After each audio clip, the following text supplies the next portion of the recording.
Merci beaucoup, moi dessus. Ah oui.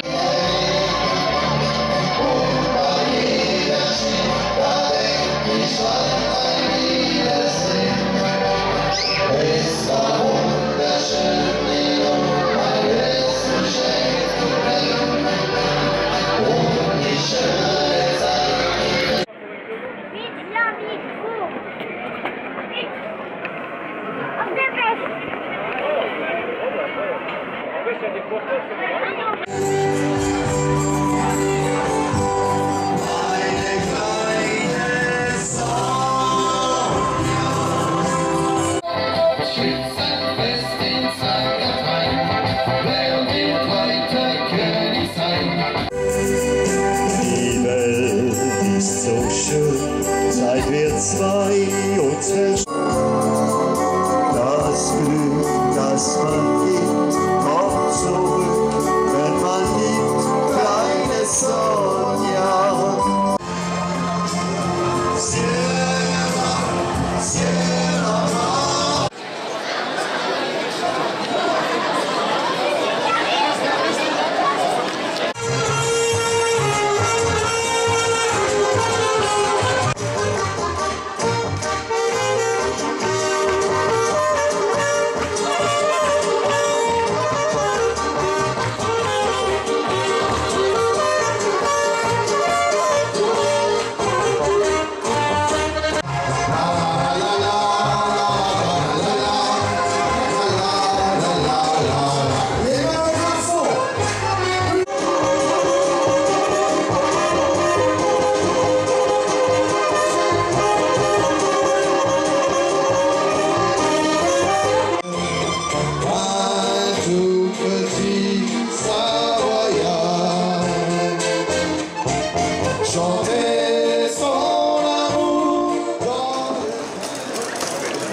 Voilà, eh bien, bonsoir à tous. Bonsoir à tous, merci. Bienvenue à cette 27e édition d'Albé en habit de lumière, organisée comme chaque année par le musée de la Vallée de Villers, ainsi que l'association des viticulteurs d'Albé, puisque vous êtes ici dans un village de viticulteurs, et bien sûr avec la participation de très nombreux bénévoles. Quand je dis très nombreux, c'est une centaine de bénévoles qui préparent chaque année cette fête pour votre plus grand plaisir. Alors ce soir, quelques nouveautés. Chaque année, nous essayons d'apporter des changements. Une nouvelle scénette, le bébé arrive. Une deuxième scénette ensuite, ici, qui s'appellera donc le baptême, c'est la suite logique. Scénette écrite par Pascal, qui doit se cacher derrière. Voilà, je vous laisse saluer. Et on peut l'applaudir parce que vous verrez, c'est une très jolie scénette.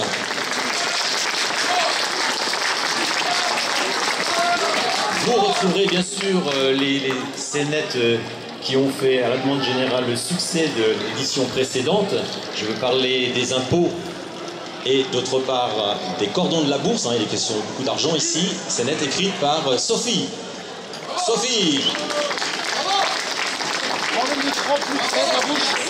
Alors vous êtes très nombreux ce soir, ça nous fait bien sûr, c'est toujours notre plus belle récompense. Hier soir, le temps était un peu incertain. Pour vous, les comédiens derrière qui vont intervenir tout à l'heure au cours des scénettes. Mais je vois Petit Pierre à côté de moi. Bonsoir Petit Pierre. Mais que fais-tu avec une lampe de veilleur à la main? Ne devrais-tu pas être couché à cette heure-ci? Si, mais ma mère n'est pas au courant. Alors chut. Si je suis là ce soir, c'est que je chanterai bien la chanson du veilleur de nuit avec vous. Car quand je serai grand, moi aussi je voudrais être veilleur. Oui, mais la vois-tu, ce n'est pas encore le moment. Ce n'est pas encore le moment. D'abord, avant la chanson, il faut que je présente cette belle place d'Albé et tous les bâtiments remarquables qui l'entourent. Et tu n'oublieras pas notre tilleul, car c'est là que je vais souvent jouer. Ce magnifique tilleul, sais-tu, est un authentique arbre de la liberté. Il a été planté au printemps 1795 pour commémorer la Révolution française. Depuis, ce vénérable tilleul a changé 5 fois de nationalité et vécu sous 13 régimes politiques différents. Sinon, monsieur le guide, tu vas aussi parler de l'église? Oui, l'église qui domine tout le village. C'est là où domine aussi monsieur le curé. Surtout lorsque je me fais gronder avec le Seppel et le Léo, on s'amuse à changer le vin de messe en eau ou parfois en autre chose. Pierre, si tu veux devenir veilleur, quand tu seras plus grand, il faudra être beaucoup plus sage à l'église. Dans la cour du musée, une petite maisonnette de 1616 qui sert aujourd'hui de billetterie. Cette modeste maison de journalier est l'une des rares survivantes de la guerre de 30 ans. Et là, à droite du musée, il y en avait aussi beaucoup de rescapés. Oui. Il y avait surtout mon oncle Bastien quand il avait trop bu.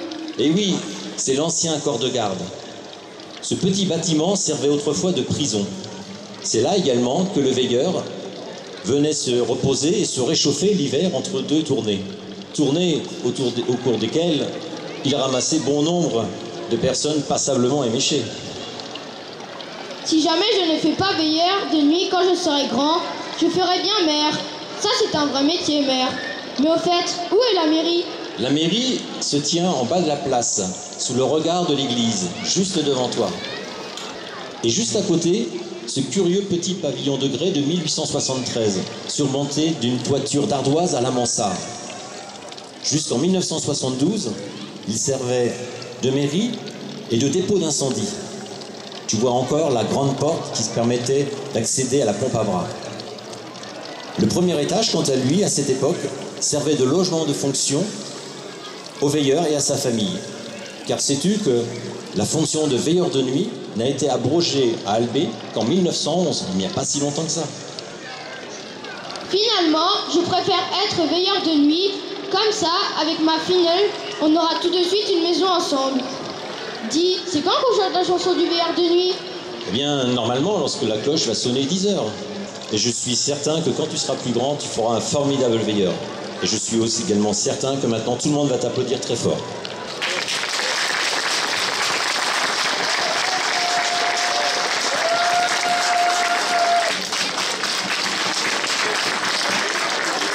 Alors, comme je sais que vous êtes impatient de partir à la découverte du village, je vais tout de suite passer le micro à Louis pour la chanson du veilleur.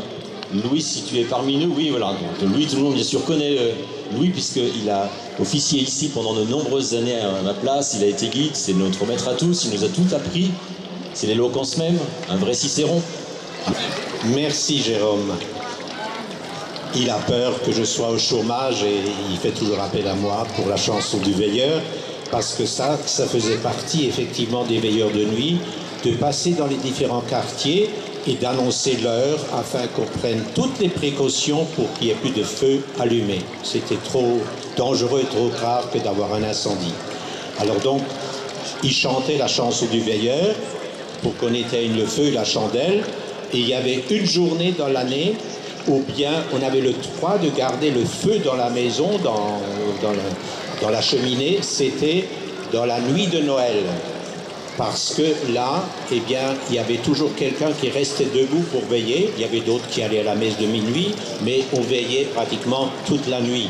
Et c'est pourquoi les pâtissiers ont trouvé la belle formule, eh bien, tout simplement de la bûche de Noël, n'est-ce pas, qui a remplacé cette bûche qu'on mettait dans la cheminée, parce que le chauffage central est venu relayer, eh bien, ce système de chauffage. Bon, je vais m'arrêter là. En tout cas, je suis content d'être encore avec cette magnifique équipe qui rajeunit et puis cela fait très plaisir. Et puis, bienvenue à ceux qui découvrent ce soir Albé. Vous allez maintenant avoir le plat de résistance, je peux vous le garantir. Et puis, bienvenue à ceux qui reviennent pour le plaisir de revoir et de voir du nouveau. Alors maintenant, la cloche a sonné 10 heures et on va chanter. On chantera d'abord en français et puis ensuite en alsacien qui est la langue d'origine qu'on chantait habituellement dans nos rues. Écoutez ce que je vais vous dire. La cloche a sonné 10 heures. Ayez soin du feu et de la chandelle. Que Dieu et Marie vous protègent. Maintenant je monte la gamme, que Dieu vous accorde une bonne Freundliche, was ich euch will sagen, die Glocke Schleier. Hans, sorry zu viel und wir, dass uns Gott und Maria hier. Jetzt geh ich auf die Wahl, Gott gibt uns Alia Gördina.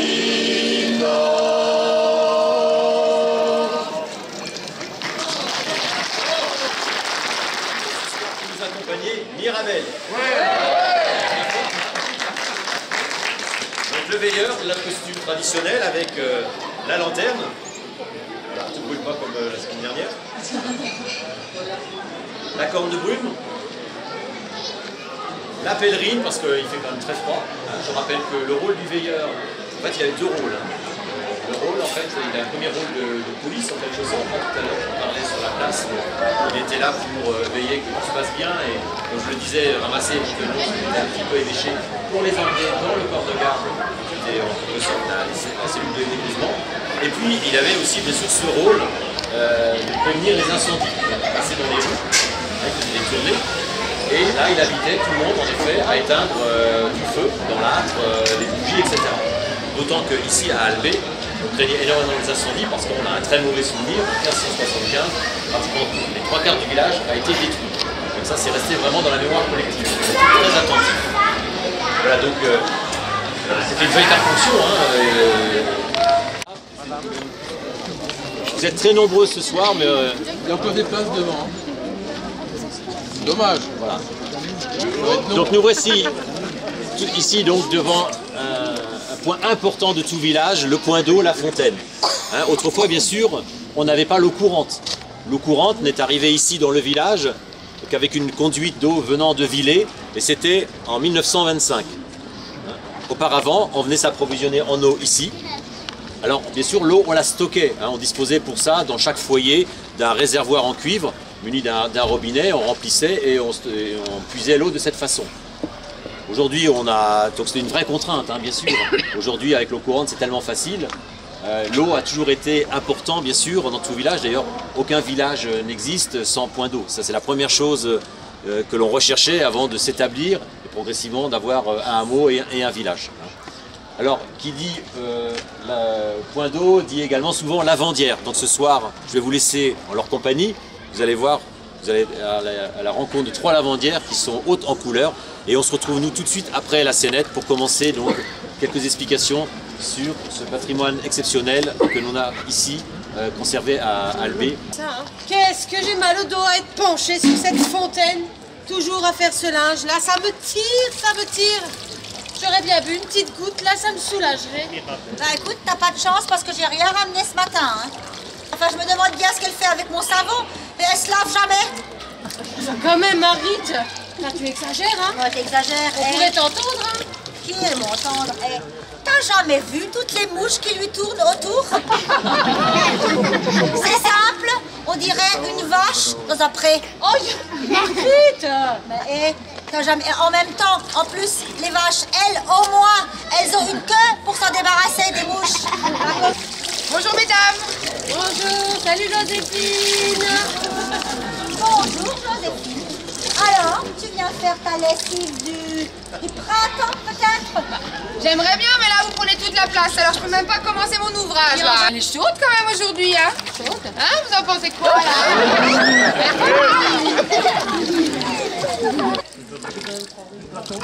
Mais c'est quoi ça? Regardez, j'ai trouvé quelque chose au fond de la fontaine. Oh, dis donc, mais ça c'est une bourse? Et elle a l'air bien pleine. Ah bah alors celle-là elle est bonne, hein. Y a pas plus feignante qu'elle dans tout le village, tout le monde le sait, hein. C'est pas un poil que t'as dans la main, c'est une queue de vache. Une queue de vache. Non mais répète un peu là. Une queue de vache dans la main. J'ai réussi. Regardez, j'arrive à l'ouvrir. Enfin voilà. Ben voilà, c'est réglé. Hein? Tout le monde à la cave. Ce soir, c'est Joséphine, la radine, qui paye la bibine.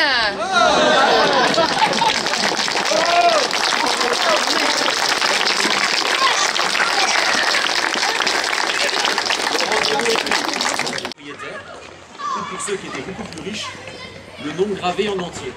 On le verra tout à l'heure. À côté, vous avez une inscription. C'est une inscription en vieil allemand, avant la guerre de 30 ans. Et si je vous traduis, ça veut dire en fait que ici c'était la maison de la dîme. La dîme, hein, c'était un impôt qu'on devait au clergé. Très belle, parce qu'elle est parfaitement illuminée, vous avez vu du géranium, et ce serait dommage de s'en priver. On le voit tout de suite, les rabelles, les rabelles.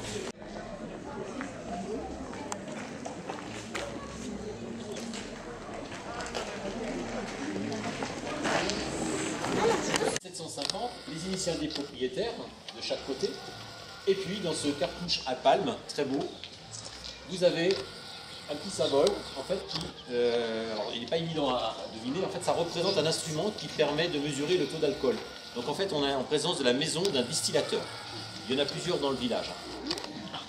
Si vous... Toute l'Alsace était marécageuse. Et qui dit marécage dit moustique. Et comme vous le savez, les géraniums écartent les moustiques.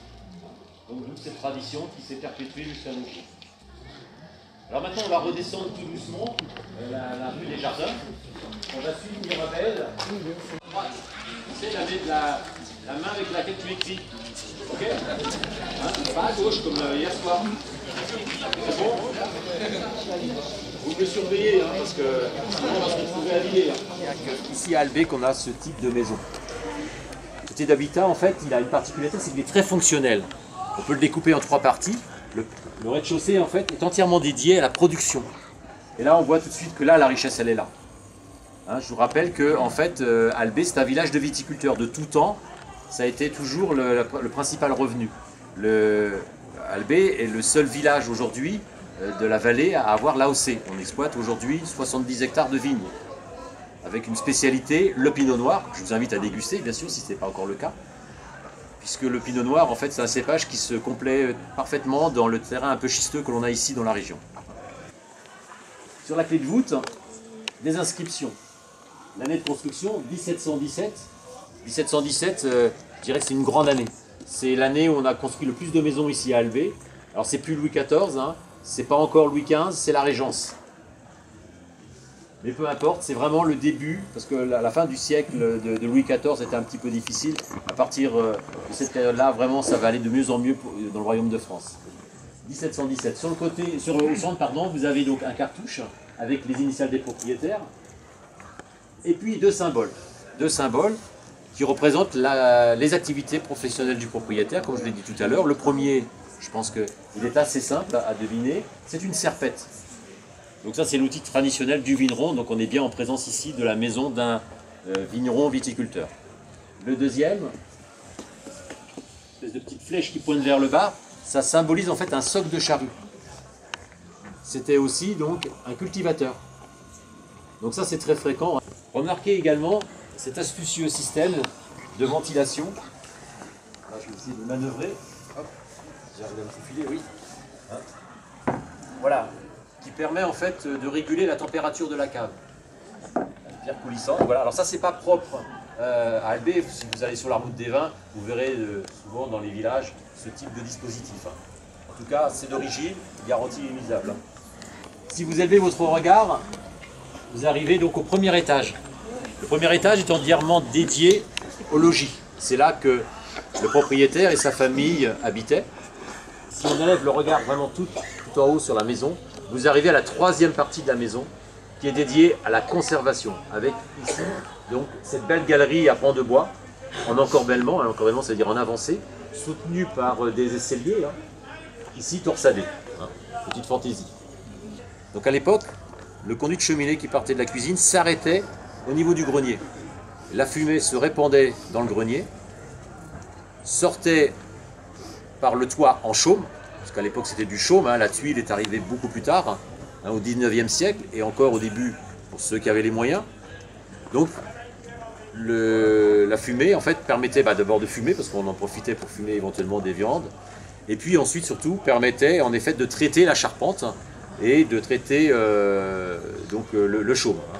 Bon, là par contre vous avez une maison tout à fait différente derrière vous, c'est la maison de type vosgienne. Il y a deux types de maisons ici à Albé, la maison traditionnelle que je viens de présenter, et puis la maison de type plutôt vosgienne, beaucoup plus imposante, entièrement en pierre, où là en effet vous avez une disposition différente, c'est-à-dire que la grange et l'étable sont inscrits dans le prolongement. Voilà, donc retenez la maison traditionnelle, hein, c'est 3 étages, le rez-de-chaussée pour la production, le premier étage pour le logis et la partie supérieure pour la conservation.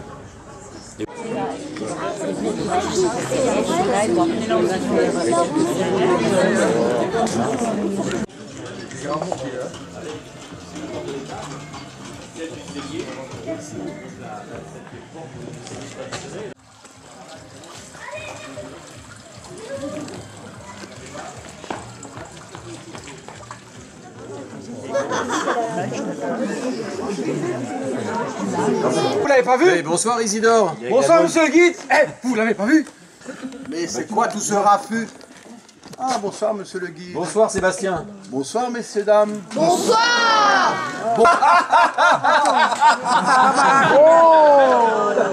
Eh bien, il y en a du monde là ce soir, hein? Enfin, bonsoir tout le monde, hein? Bonsoir.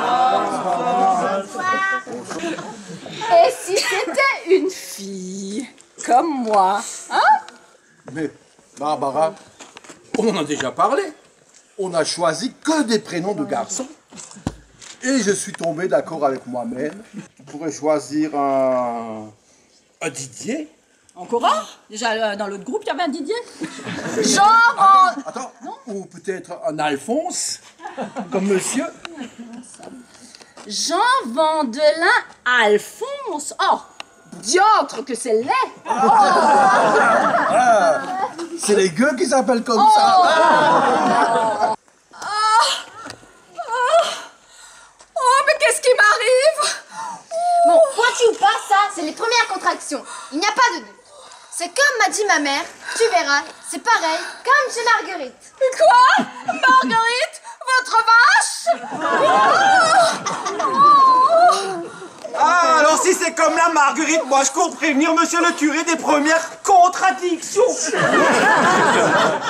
Comme ça, il pourra le ou la baptiser.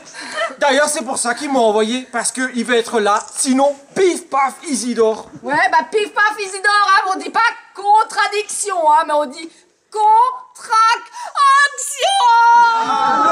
Ça va, Barbara? Je peux venir avec toi là-haut dans l'alcôve? Oui, on peut aider, hein. C'est hors de question qu'elle dirait ma mère. Nous, on va monter. C'est comme qui dirait, si j'étais chez moi à cette heure-ci, j'aurais soif et je boirais bien un petit coup. D'ailleurs, c'est comme qui dirait le gosier tout sec avec ses contradictions. Contraction, Isidore. Mais moi aussi, ces contractions m'ont donné soif. Je vais te faire goûter un petit vin que j'ai prévu pour le baptême. Attends, je vais le chercher. Ah, oh. Isidore, regarde cette belle couleur. Regarde ça. On dirait les urines de ma belle-mère. Allez, Jean, à mon fils, à Jean Vandelin. Allez, elle est bon, hein? Il est drôlement bon, hein? C'est normal, il est d'Albé. Et si c'est une fille? Une fille, Isidore, mais ça va pas. Une fille, tu te rends compte, une deuxième femme à la maison, une deuxième Barbara, une qui va me commander du soir au matin et l'autre du matin au soir, et qui va me restreindre sur mon petit verre de blanc que je suis déjà comme ça obligé de boire en cachette. Allez. Et à mon fils. Je crois que je vais pas y arriver. C'est vrai, diantre, elle ne va pas y arriver toute seule. Je peux venir? Oui, on peut aider. Certainement pas. Ma mère, la grande. Joséphine, si grande, est-ce que c'est nécessaire? Je fais comme ma mère. Et là, je lui administre encore une bonne dose de schnapps. Mais pas tout quand même. Il faut que ça tienne jusqu'en hiver. Il sera rude, hein. Joséphine, c'est du sang. C'est du sang. Oh, ouais, qu'est-ce qui lui arrive à lui? Oh, c'est du sang. C'est du sang. Hé, t'as entendu? Ah, c'est du sang. Hé, t'as entendu? Ah ouais. Isidore, il est né. Oh, Isidore. Il est né, j'en vends de la haine. Ah, j'en vends de la haine.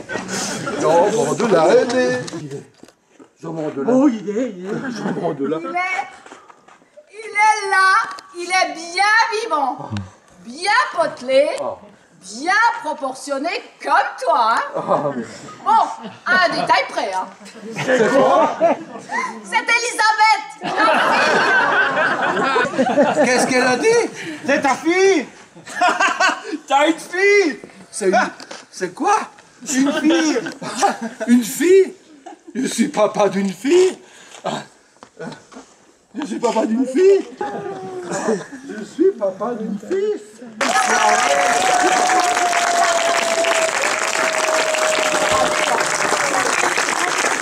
Bravo à tous les quatre.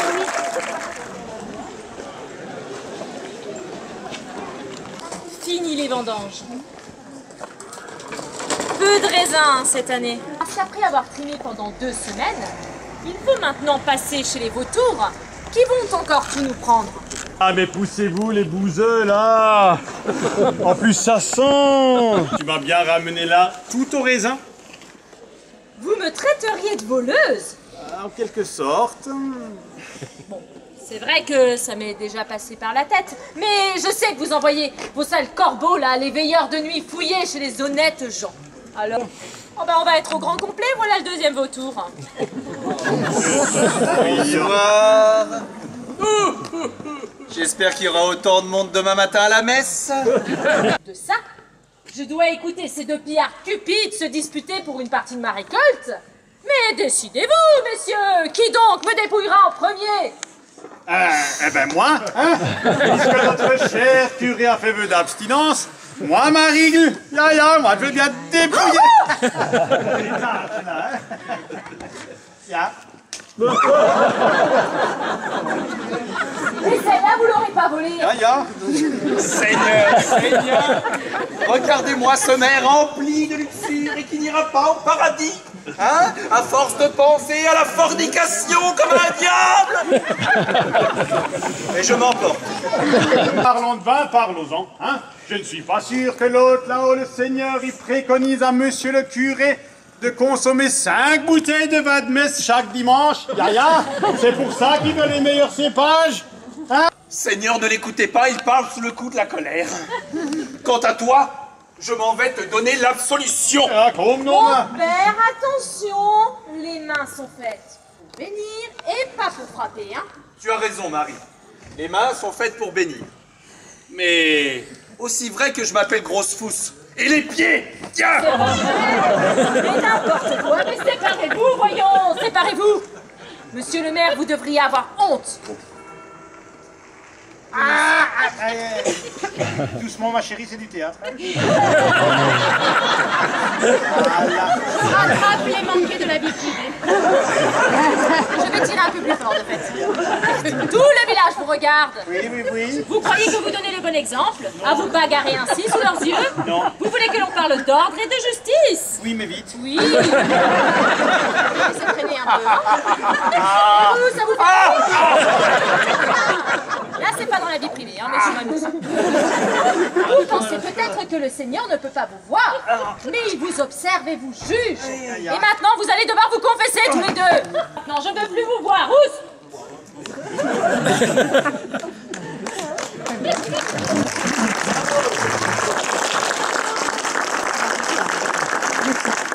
Qui a habité l'actuel musée qui est situé sur la place d'Albé. Ouais, je sais, je suis plus loin d'habitude. Ouais, non, mais rapide-toi. Et puis donc l'épouse de Joseph Conrad von der Scherm, voilà. Maria Salomé Baïboumi. Donc ici, en effet, on est en présence d'un linteau où figurent les initiales le nom complet des propriétaires. Joseph Conrad Wundercher et Maria Salomé Mike Blooming. Mike Blooming, en fait, donc, était la terminaison selon la mode du XVIIIe siècle. On rajoutait donc un in pour le patronyme des femmes, qui a repris la charge de mère et qui donc s'est fait construire cette belle maison en 1726, où c'est écrit ici. Remarquez donc au-dessus de ce linteau, il y a deux, je ne ferai jamais à celle-là. Oui, deux corbeaux. Pour se dire à Auban qui aujourd'hui a disparu. J'ai vu tout à l'heure.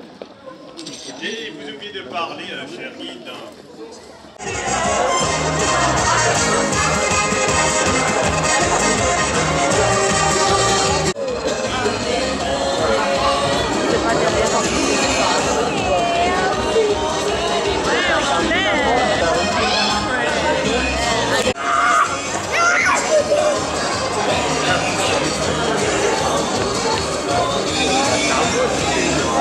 Puisque, bien sûr, à cette époque, dès l'accouchement, on procédait au baptême de l'enfant. Je vais céder le micro à monsieur le curé qui donc va procéder au baptême de l'enfant. S'il est prêt, monsieur le curé. Ah, il est distrait ce soir. Monsieur le curé, vous êtes prêt? Bienvenue à vous, Sébastien Mailboom, et vous, Barbara Klein. Chères familles et amis et visiteurs, nous sommes ici réunis ce soir pour célébrer le baptême de cet enfant, en ce 19 août 1687. Chers parents, quel prénom avez-vous choisi pour votre enfant? Jean Vandelac, comme mon père. Bon, et pourquoi pas Isidore comme le sacristain? Enfin, c'est une fille, tu te rappelles? C'est Elisabeth, ta fille. Ta fille, pardon. Ah, désolé, moi je pensais déjà au prochain. Bon, ne t'enflamme pas trop vite, hein, parce que ton prochain bain, ce sera que pour l'année prochaine. Hein. Donc, en attendant cette promesse d'un avenir prochain, que demandez-vous présentement pour Elisabeth? Le baptême. Ainsi, par vos réponses, vous exprimez publiquement l'engagement que vous prenez pour votre enfant. Mais où sont son parrain et sa marraine?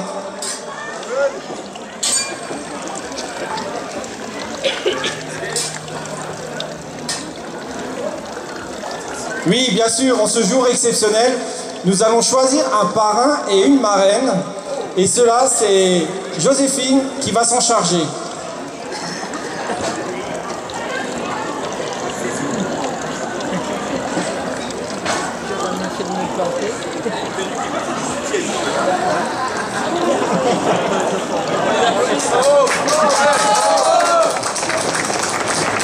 Alors, bonjour. Alors, quel est votre prénom? Jean. Bonjour Jean. Et vous, quel est votre prénom? Zoé. Bonjour Zoé. Et vous êtes baptisé, bien sûr. Donc, oui, je ne dois pas vous baptiser. Vous êtes baptisé. D'accord. Donc, vous acceptez d'être le parrain et la marraine ici présente d'Elisabeth. Nous acceptons. Nous acceptons. Très bien. Veuillez signer le front de l'enfant.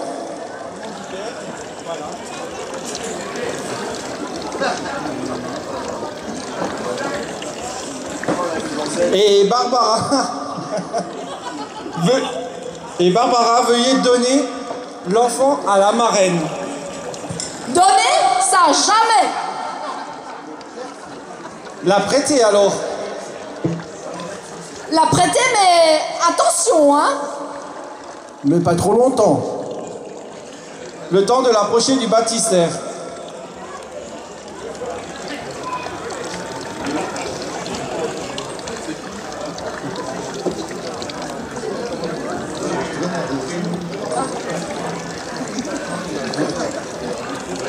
Elisabeth, au nom du Père, du Fils et du Saint-Esprit, je vous baptise.